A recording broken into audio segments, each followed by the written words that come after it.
بسم اللہ الرحمن الرحیم.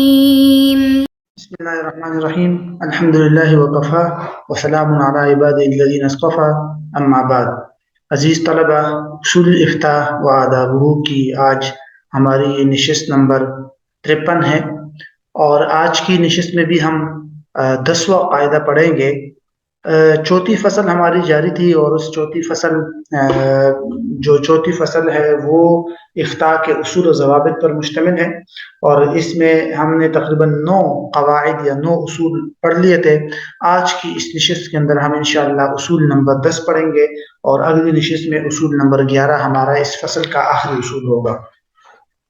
آخری نشست جو ہے، جس میں ہم آج کی جو نشست ہے، اس میں ہم 10واں اصول جو پڑھیں گے وہ یہ ہے کہ المفہوم المخالف معتبر فی عبارات الفقہاء، کہ عبارات فقہاء میں اور فقہاء کی کتابوں میں یا ان کی تذکر، ان کی عبارات میں مفہوم مخالف معتبر ہے. پہلے ہم یہ ضابطہ دیکھ لیتے ہیں، اس کے بعد پھر ہم تشریح دیکھتے ہیں کہ اس کے تحت کیا تشریح کی گئی ہے. ضابطہ یہ ہے کہ ان المفہوم المخالف وان کان غیر معتبر فی النصوص الشرعیہ، کہتے ہیں مفہوم مخالف اگرچہ شرعی نصوص کے اندر تو معتبر نہیں ہے، لیکن کتابوں کی عبارات میں اس کا اعتبار کیا جاتا ہے. فیصح العمل بمفہوم عبارات الکتب الفقہیہ، لہذا کتب فقہ کی عبارات کا جو بھی مفہوم مخالف بنتا ہو اس پر عمل کرنا درست ہے، بشرط ان لا یکون ذلك المفہوم المخالف معارضا لصریح العبارات الاخرى، بشرط کہ یہ مفہوم مخالف دیگر صریح عبارات کے خلاف نہ ہو. یہ تو ہو گیا ضابطہ کہ فقہا کی عبارات اور کتب کے اندر مفہوم مخالف پر عمل کیا جائے گا، اس کا اعتبار کیا جائے گا. اب ہم نے اس قاعدے کے تحت جو تفصیل حضرت نے ذکر کی ہے اس کو سمجھتے ہیں خلاصے کے طور پر، اور اس کے بعد پھر ہم اس مکمل قاعدے کا ترجمہ کریں گے. سب سے پہلے تو حضرت نے 2 چیزوں کا مطلب بیان کیا ہے کہ 2 چیزیں ذہن میں رکھ لیجئے. ایک ہوتا ہے منطوق اور دوسری چیز ہے مفہوم. منطوق کس کو کہتے ہیں اور مفہوم کس کو کہتے ہیں؟ منطوق کا مطلب ہوتا ہے کہ وہ معنی یا وہ مفہوم جس پر الفاظ دلالت کر رہے ہوں اور الفاظ بتا رہے ہوں کہ یہ معنی ہے اور یہ مفہوم ہے. تو جس چیز پر الفاظ دلالت کرتے ہیں اور الفاظ ہمیں بتاتے ہیں وہ معنی وہ کہلاتا ہے، یا وہ مفہوم وہ منطوق کہلاتا ہے. ٹھیک ہے، کہ اس کا نطق کیا گیا، اس کو بول دیا گیا، کہ الفاظ میں جو معنی موجود ہوتا ہے. مفہوم کس کو کہتے ہیں؟ مفہوم وہ معنی یا وہ مفہوم ہوتا ہے، مفہوم ہی ہوتا ہے وہ معنی کہ جس پر الفاظ، جو مذکور الفاظ ہو کسی بھی جگہ، وہ الفاظ تو دلالت نہ کرے لیکن ان الفاظ کے علاوہ کوئی اور چیز بتائے ہمیں کہ یہاں یہ معنی اور یہ مفہوم بھی موجود ہے. تو اس کو کہتے ہیں مفہومی، سمجھ جائیے مفہوم. تو منطوق اور مفہوم کا یہ مفہوم، اس کو آپ عربی میں دیکھ سکتے ہیں. مفہومی موافق کس کو کہتے ہیں؟ وہ دلالت العبارہ. نہیں، یہ تو مفہوم موافق، آگے مفہوم کی مثالیں ہیں. بہرحال منطوق اور مفہوم یہ دیکھیے، کہتے ہیں ما يدل علیہ لفظ من الفاظ العبارہ، عبارت کے الفاظ جس چیز پر دلالت کرے وہ منطوق کہلاتا ہے. وما يدل علیہ شیء غیر اللفظ المذکور فی تلک العبارہ، اس عبارت میں الفاظ جو مذکور ہے اس کے علاوہ کوئی اور چیز جو ہمیں معنی بتاتے ہیں وہ معنی ہوتا ہے مفہوم. تو بہرحال یہ 2 چیزیں ہیں، ایک ہے منطوق اور ایک ہوتا ہے مفہوم. آپ یوں کہہ سکتے ہیں کہ جب آپ کوئی لفظ بولتے ہیں تو اس لفظ کا جو ظاہری معنی ہوتا ہے وہ ہے منطوق، اور اس لفظ سے جو چیز التزامی طور پر سمجھ آ رہی ہو، جو عبارت کے اندر تو عبارت تو اس کے بارے میں نہ بتائے لیکن مسکوت ہو اور خاموشی سے سمجھ میں آ جائے، وہ مفہوم کہلاتا ہے. مفہوم کی ابتداءً 2 قسمیں ہوتی ہیں، ایک ہے مفہومی موافق اور دوسری ہے مفہومی مخالف. پہلے ہم مفہومی موافق کو دیکھتے ہیں، یا مفہومی موافقہ اس کو کہتے ہیں. اس کا مطلب یہ ہوتا ہے کہ العبارت میں یا الفاظ میں جو حکم بیان کیا گیا ہے اسی حکم کو ایسے مسئلے کے لیے ثابت کرنا جس سے عبارت میں خاموشی اختیار کی گئی ہے. یعنی 2 چیزیں ہوتی ہیں نا، ایک ہوتا ہے منطوق جس پر عبارت میں بات کی گئی ہو، ایک ہوتا ہے مسکوت جس سے عبارت کے اندر کوئی، جس کے بارے میں بات نہ بتائی گئی ہو، وہ خاموشی ہو. تو مسکوت کا حکم اگر منطوق کے بالکل موافق ہے، ایک جیسا ہے، جو منطوق کا حکم ہے وہی مسکوت کا بھی حکم ہے، تو اس کو کہتے ہیں مفہومی موافقہ. اور اس بات کے لیے لغت کو سمجھنا کافی ہو، کسی اجتہاد کی ضرورت پیش نہ آئے. آسان مثال اس کی کیا ہے؟ قرآن مجید میں ہے کہ فلا تقل لہما اف، تم ماں باپ کو اف نہ کہو۔ اب فلا تقل لہما اف کا منطوق ہے یہی جو ہم نے ترجمہ کیا کہ تم ماں باپ کو اف نہ کہو، یہ اس کا منطوق ہے۔ اور اس کا مفہوم کیا ہے؟ اس کا مفہوم ہے ماں باپ کو مارنا، گالی دینا، یہ جو چیزیں ہیں اس کے بارے میں فلا تقل لہما اف کے اندر کوئی بات نہیں بتائی گئی، خاموشی اختیار کی گئی ہے۔ لیکن فلا تقل لہما اف سے ہمیں اس کا بھی حکم معلوم ہو گیا، ماں باپ کو مارنے اور گالی دینے کا، کہ جب اف کہنا حرام ہے تو گالی دینا اور ماں باپ کو مارنا بھی حرام ہے۔ تو دونوں حرمت میں ایک جیسے ہیں، دونوں کا حکم ایک ہے۔ جو عبارت میں بات بتائی گئی ہے اف کہنا وہ، اور جو عبارت کے اندر خاموشی اختیار کی گئی ہے جس بات سے مارنے اور گالی دینے وہ، دونوں کا حکم ایک ہے، تو اس کو کہتے ہیں مفہوم موافق۔ دوسری قسم مفہوم کی ہے مفہوم مخالف یا مفہوم مخالفہ۔ مفہوم مخالف کا مطلب ہوتا ہے کہ عبارت کے اندر جو حکم ہے وہ اس چیز کے حکم کے خلاف ہے جس سے عبارت کے اندر خاموشی اختیار کی گئی ہے۔ مثلا ایک حدیث ہے کہ فی الابل الصائمۃ زکات، باہر چرنے والے جو جانور ہے اس میں زکات ہے۔ اب اس کا منطوق ہے کہ بھئی باہر چرنے والے جانوروں میں زکات ہے، لیکن اس کا مفہوم مخالف کیا ہوگا کہ جو جانور باہر نہیں چرتے ان میں زکات نہیں ہے۔ ٹھیک ہے، جو جانور باہر نہیں چرتے ان میں زکات نہیں ہے۔ اب دونوں کا حکم ایک دوسرے کے مخالف ہو گیا۔ منطوق جو عبارت کے اندر بات بتائی گئی ہے اس میں ہے کہ زکات ہے، اور مسکوت جس کے بارے میں خاموشی اختیار کی گئی ہے کہ جو جانور باہر نہیں چرتے اس میں زکات نہیں ہے۔ تو چونکہ دونوں کا حکم ایک دوسرے کے مخالف ہو گیا، اس کو کہتے ہیں مفہوم مخالف۔ مفہوم مخالف کی پھر یہ 4 یا 5 قسمیں ہیں۔ ایک کو کہتے ہیں مفہوم صفت، کہ وہ مفہوم مخالف جس پر صفت یعنی ایک جگہ عبارت کے اندر موصوف کی صفت بتائی گئی ہے آیت میں یا کسی عبارت میں، اور اس صفت سے ہمیں مفہوم مخالف سمجھ آ رہی ہو، جس طرح ابھی ہم نے مثال پڑھی کہ فی الابل الصائمۃ زکات، الصائمۃ صفت ہے، تو اس صفت سے ہمیں معلوم ہو رہا ہے کہ جہاں صائمہ کی صفت نہیں ہوگی، جانور باہر چرنے والا نہیں ہوگا، تو اس میں زکات بھی نہیں ہوگی۔ مفہوم شرط، کہ مفہوم مخالف کو بتانے والی چیز کیا ہو؟ شرط ہو، یعنی عبارت کے اندر شرط ایسی بتائی گئی ہے جہاں وہ شرط نہیں ہوگی تو حکم تبدیل ہو جائے گا، مخالف حکم لگے گا۔ مثلا قرآن مجید میں ہے وَإِن كُنَّ أُولَاتُ حَمْلٍ فَأَنفِقُوا عَلَيْهِنَّ حَتَّى يَضَعْنَ حَمْلَهُنَّ، کہ اگر عورتیں حاملہ والی ہیں تو ان پر وضع حمل تک نفقہ وہ کرو۔ تو اب یہاں پر شرط ہے کہ اگر حمل والی ہے، اس کا مفہوم مخالف ہوگا کہ اگر وہ حمل والی نہیں ہے تو پھر نان و نفقہ شوہر پر لازم نہیں ہے۔ مفہوم غایہ، مفہوم غایہ کا مطلب ہوتا ہے کہ غایت بتائی گئی ہو کسی عبارت میں اور اس کے بعد وہ والا حکم لاگو نہ ہو بلکہ الٹ حکم لاگو ہو جائے۔ مثلا وَأَرْجُلَكُمْ إِلَى الْكَعْبَيْنِ، کہ تم اپنے پاؤں کو ٹخنوں تک دھو، اس کا مطلب یہ کہ ٹخنوں سے اوپر نہ دھو، تو یہ اوپر والے کا حکم مفہوم مخالف والا حکم ہو جائے گا۔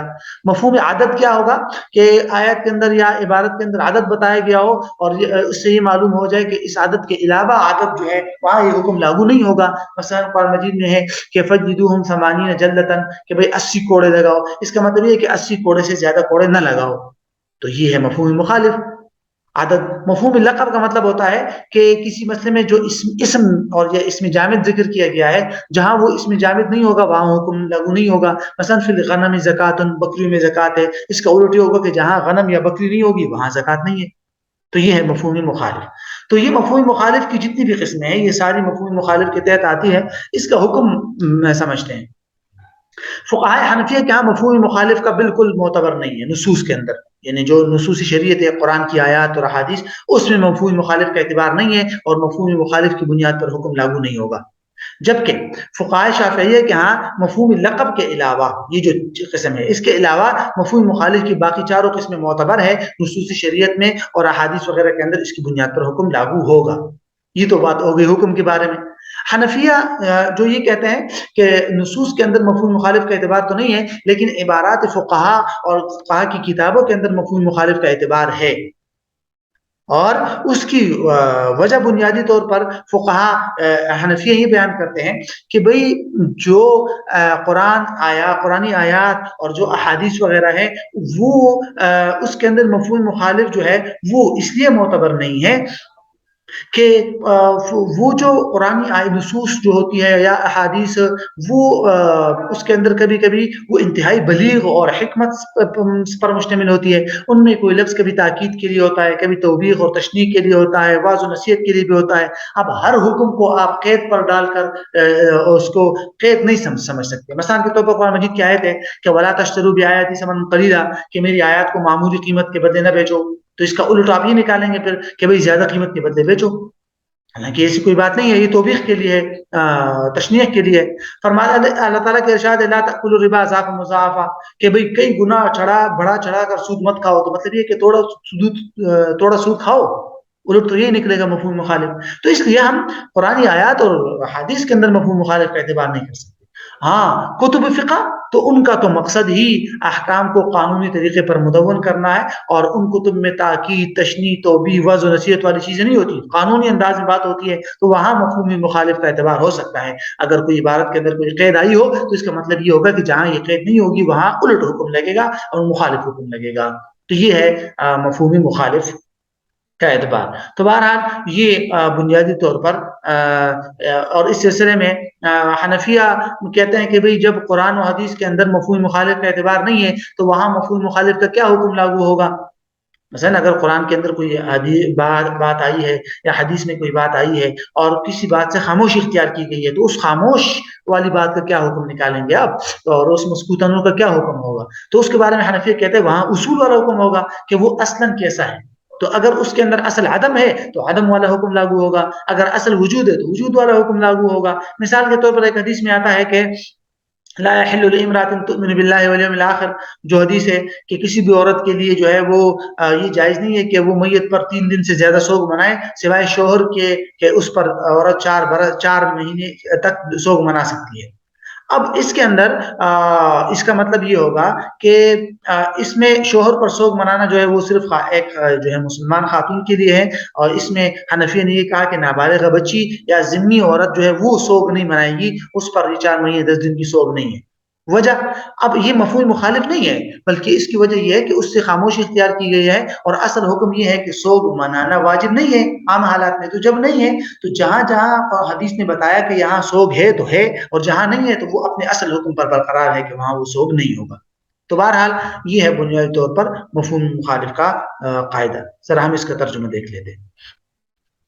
حضرت فرماتے ہیں کہ یہ جان لو کہ عبارت کے الفاظ میں سے جو لفظ کسی معنی پر دلالت کرے تو اس کو کہتے ہیں منطوق، اور جس معنی پر عبارت میں ذکر کردہ الفاظ کے علاوہ کوئی اور چیز دلالت کرے اس کو مفہوم کہتے ہیں. مفہوم کی پھر 2 قسمیں ہیں، ایک ہے مفہوم موافق اور دوسری قسم ہے مفہوم مخالفہ.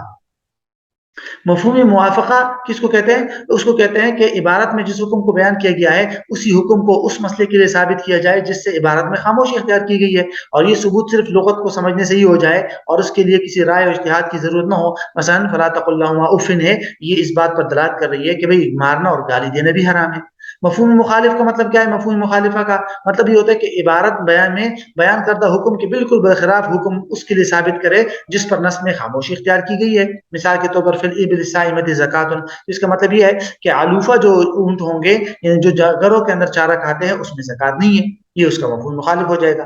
پھر مفہوم مخالف کی کئی قسمیں ہیں. پہلی قسم مفہوم صفت ہے، اور اس کا مطلب یہ ہوتا ہے کہ وہ لفظ جو لفظ دلالت کرے وہ جو کسی موصوف کی صفت بن رہا ہو، جیسے فی الابل الصائمۃ زکات کے اندر یہ بات گزر چکی. اسی طرح دوسری قسم یہ ہے مفہوم شرط. مفہوم شرط اس کو کہتے ہیں کہ جو یہ بتائے کہ جب شرط نہیں پائی جائے گی تو حکم بھی لاگو نہیں ہوگا. جیسے وَإِن كُنَّ أُولَاتِ حَمْلٍ فَأَنفِقُوا عَلَيْهِنَّ حَتَّى يَضَعْنَ حَمْلَهُنَّ، اس آیت کا مفہوم مخالف ہی ہوگا کہ جو عورت مطلقہ بائنہ ہو اور حاملہ نہ ہو اس کے لیے نفقہ دینا شوہر پر لازم نہیں ہے. اور تیسری قسم ہے مفہوم الغایہ، یا چوتھی قسم یہ تو تیسری قسم ہے، بہرحال تیسری قسم ہے مفہوم الغایہ، جو یہ بتائے کہ ذکر کردہ حکم غایت کے بعد لاگو نہیں ہوگا. جیسے وَأَرْجُلَكُمْ إِلَى الْكَعْبَيْنِ، اس کا مفہوم مخالف یہ ہوگا کہ ٹخنوں سے اوپر دھونا فرض نہیں ہے. چوتھی قسم اور 5ویں قسم، آخری 2 قسمیں یہ ہیں. فرماتے ہیں کہ مفہوم العادت ہے چوتھی قسم، جو یہ بتائے کہ ذکر کردہ مسئلے کا حکم صرف اس عادت کے لیے ہے جو الفاظ میں بیان کیا گیا ہے، اور اس حکم کی نقیض اس عادت کے بعد ثابت ہو جائے گی. جیسے فَجْلِدُوهُمْ 80 جلدہ، اس کا مفہوم مخالف یہ ہے کہ 80 کوڑوں سے زیادہ نہ لگائے جائیں. الخامس جو یہ بتائے کہ ذکر کردہ مسئلے کا حکم صرف اسم جامد کے لیے ہے جو عبارت میں مذکور ہے، اور اس حکم کی نقیض اس مذکورہ اسم جامد کے علاوہ کے لیے ہے. جیسے ہم کہیں کہ فی الغنم زکات، اس کا مفہوم مخالف یہ بنا کہ جہاں غنم کے علاوہ چیزوں میں زکات نہیں ہے. اب حکم بتا رہے ہیں یہاں سے، فرماتے ہیں کہ مفہوم مخالف تو فرماتے ہیں کہ نصوص شرعیہ میں اس کا اعتبار نہیں ہے، اور فقہاء کی کتب کے اندر یعنی نصوص شرعیہ کے اندر فہو معتبر فی النصوص. اما مفہوم موافق کے بارے میں پہلے بتایا کہ مفہوم موافق تو بالاتفاق معتبر ہے، اس میں تو کوئی مسئلہ ہی نہیں ہے، احادیث میں بھی اور کتب فقہ کے اندر بھی. لیکن مفہوم مخالف تو یہ حنفی شافعیہ کے ہاں تمام اقسام کے ساتھ معتبر ہے، لیکن یعنی مفہوم مخالف قرآن و سنت میں تو اس میں اختلاف ہے. فقہاء شافعیہ کے ہاں تمام اقسام میں معتبر ہے سوائے آخری قسم کے مفہوم لقب کے، اور حنفیہ کے ہاں یہ غیر معتبر ہے. مطلب یہ ہے کہ ان النص لا يدل على نقیض الحکم بغیر المنطوق، یعنی اس کا مطلب یہ ہوگا کہ نص جو ہے عبارت میں ذکر کردہ حکم کے لیے اصل حکم کی نقیض کو ثابت نہیں کرتی، لہٰذا ایسا مفہوم مسکوت عنہ کے درجے میں ہوتا ہے. لہٰذا اگر کوئی دلیل اس پر آ جائے جس کہ اس کا حکم اصل ذکر کردہ مسئلے کے حکم والا ہے تو اس پر عمل کیا جائے گا، اور اگر اس کے علاوہ کوئی اور دلیل آ گئی جو اس بات پر دلالت کرے کہ اس کا حکم جو ہے اصل مسئلے کے حکم کے خلاف ہے تو اس پر عمل کیا جائے گا. تو مطلب یہ ہے کہ مسکوت عنہ کے لیے کسی الگ دلیل کی ضرورت پڑے گی. اچھا، ومما يدل على ذلك ان المسكوت يبقي على اصله، اور اس بات کی تفسیر کی مسکوت عنہ جس سے نص میں خاموشی اختیار کی گئی اب اپنے اصل پر برقرار رہے گا.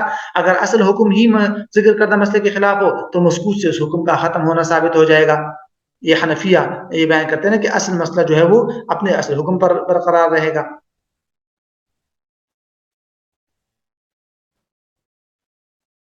اور اس کی وجہ پھر حنفی بیان کرتے ہیں کہ وہ ہم پھر مفہوم مخالف کا اعتبار نہیں کرتے بلکہ اس لیے کہ مسکوت اپنی اصل پر برقرار ہے. اس کی وہی مشہور مثال جو ابھی ہم نے پڑھی خلاصے کے اندر ہم نے پڑھی تھی کہ آپ صلی اللہ علیہ وسلم کی جو ارشاد ہے کہ لا يحل لامرأة تؤمن بالله واليوم الآخر فتحد على میت فوق ثلاث الا على زوج 4 اشہر و10، تو فرماتے ہیں کہ شوہر پر سوگ کا حکم حدیث پاک میں صرف مسلمان خاتون کے لیے ہے، اسی لیے حنفیہ کے ہاں نابالغ بچی اور ذمیہ خاتون جو ہے وہ اس پر سوگ واجب نہیں ہے. ہاں شافعی اس کو لازم سمجھتے ہیں. اب یہاں سے حافظ ابن حجر کے بارے میں فرماتے ہیں کہ انہوں نے یہ گمان کیا کہ حنفیہ نے اس حدیث میں مفہوم مخالف سے استدلال کیا ہے جو ان کے اصولوں کے خلاف ہے، جبکہ صحیح بات یہ کہ یہ مفہوم مخالف سے استدلال نہیں ہے بلکہ اس حدیث میں صرف مسلمان خاتون کے لیے ہی حکم بیان کیا گیا ہے. رہی نابالغ بچی اور ذمیہ خاتون تو حدیث ان کے بارے میں خاموش ہے، لہٰذا وہ اپنی اصل پر باقی رہیں گی کہ بھئی جو سوگ واجب نہ ہو تو کیونکہ سوگ واجب نہیں ہوگا کیونکہ سوگ کے وجوب کی دلیل چاہیے اور وہ دلیل یہاں پر موجود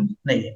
البتہ فقہاء کی عبارات کے اندر وہ ہم پڑھ چکے ہیں وجہ کہ اما فی کتب الفقہ، فقہ کی کتابوں میں مفہوم مخالف جو حنفیہ کے ہاں معتبر ہے. اس طرح عوام کے درمیان جو جاری معاملات ہوتے ہیں اس میں بھی مفہوم مخالف معتبر ہے، اور اس کی وجہ یہ ہے کہ نصوصی شریعت میں یا اور فقہ کتب کی باتوں کے درمیان یہ فرق یہ ہے کہ نصوصی قرآن سنت تو انتہائی بلیغ اور حکمت عبارات پر مشتمل ہوتی ہے، ان میں کبھی کوئی لفظ تاکید اور توبیخ اور تشنیع کے لیے بھی ہوتا ہے، واضح نصیحت کے لیے بھی ہوتا ہے، تو اس لیے اپنے سے پہلے والے حکم کے لیے بطور قید کے نہیں ہوتا، ضروری نہیں ہے. تو جیسے قرآن مجید کی آیت ہے وَلَا تَشْتَرُوا بِآيَاتِي ثَمَنًا قَلِيلًا، اس میں جو قلیلہ بیان کیا گیا ہے یہ اس عمل کی تشنیع کے لیے ہے، اور اس کا مطلب یہ نہیں ہے کہ بھئی ثمن کثیر کے بدلے میں جو ہے آپ آیات کو بیچ سکتے ہیں اور یہ جائز ہے. اسی طرح اللہ تعالیٰ کی آیت لَا تَأْكُلُوا رِبًا أَضْعَافًا مُضَاعَفًا، یہ اس بات کی دلیل نہیں ہے کہ بھئی آپ اضعاف مضاعفہ یا نہیں کھا سکتے اور زیادہ کم کھا سکتے ہیں.